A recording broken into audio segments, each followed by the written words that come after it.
In the mid-1960s, a quiet council house in northern England became the centre of one of the most violent and well-documented hauntings in British history. This was not a case of faint noises or fleeting shadows. Furniture moved on its own. Objects were thrown with force. Witnesses watched injuries appear in real time. And multiple people reported seeing the same figure, a tall shape dressed in black, standing silently in the house before vanishing. It became known as the Black Monk of Pontefract. What makes this case disturbing isn't just what happened, but how many people saw it, and how little anyone could explain.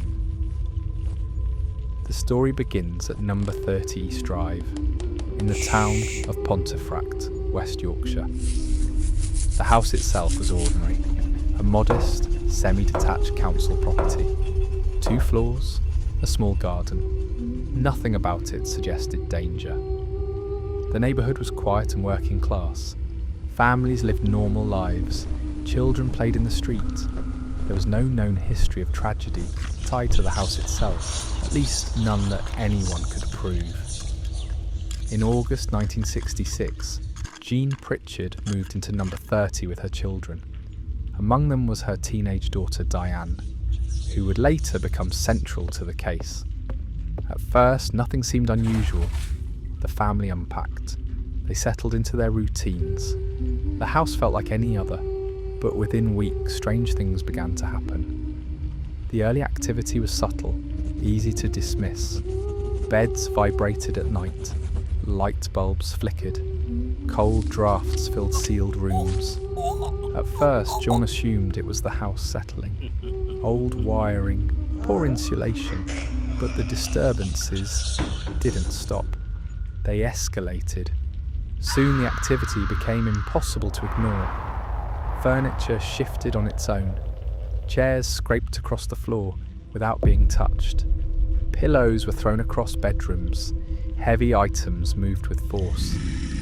One night, a solid fireplace poker lifted from its resting place and flew across the room.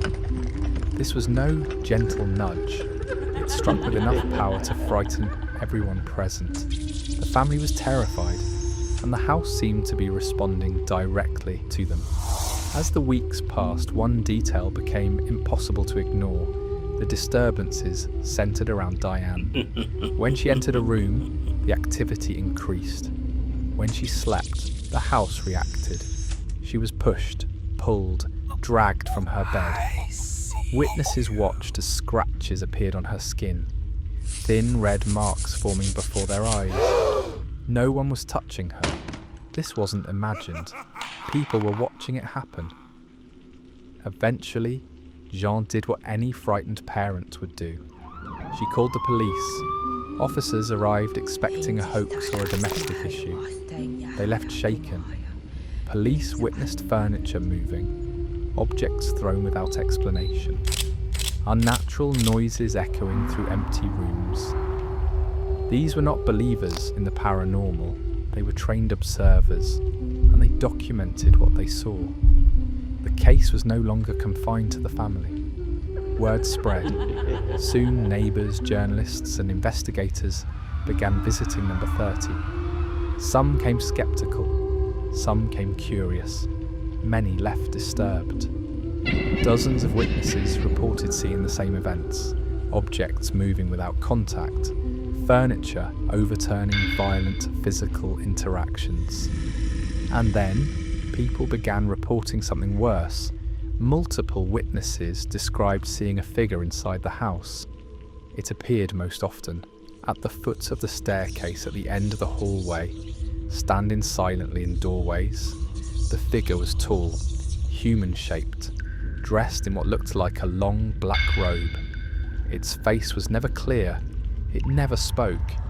It would simply appear and then vanish. Because of its appearance, locals began referring to it as the Black Monk. As the sightings continued, a local legend resurfaced. Pontefract had a medieval history. Nearby land once belonged to religious orders. Rumours spread of a monk executed centuries earlier, said to have been punished for unspeakable crimes. There was no solid historical proof connecting the monk to the house, but the image stuck, and the figure seen in the house matched the legend too closely to ignore. Unlike many hauntings, this case left behind photographs. Investigators and journalists captured images inside the house. In at least one photograph, a dark humanoid shape appears, distinctly darker than surrounding shadows, clearly shaped, unnaturally defined. Skeptics argued lighting tricks. Believers pointed out that no explanation matched the image.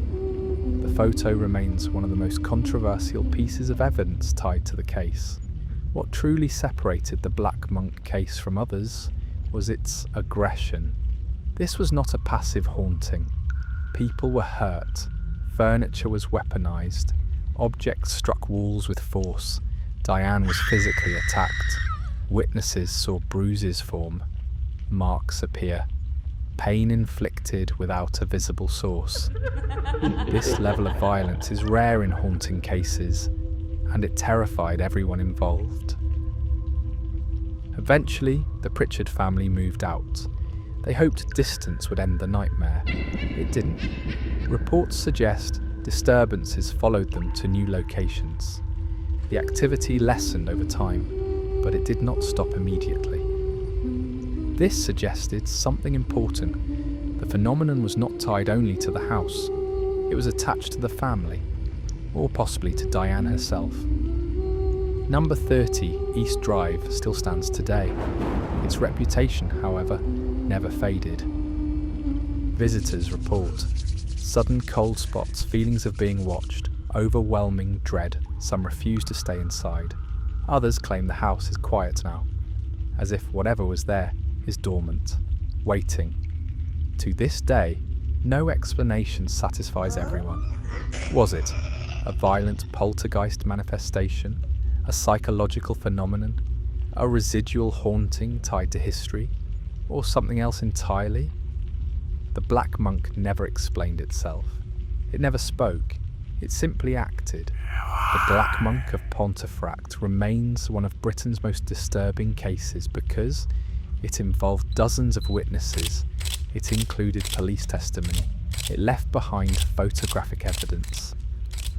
Eventually, the disturbances faded. Life returned to something like normal, but the questions never left. If the Black Monk was real, where did it go? And if it wasn't, how did so many people see the same thing? Because some houses don't just creak in the night.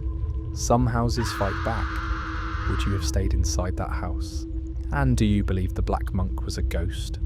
Or something far worse? Subscribe for more true horror stories.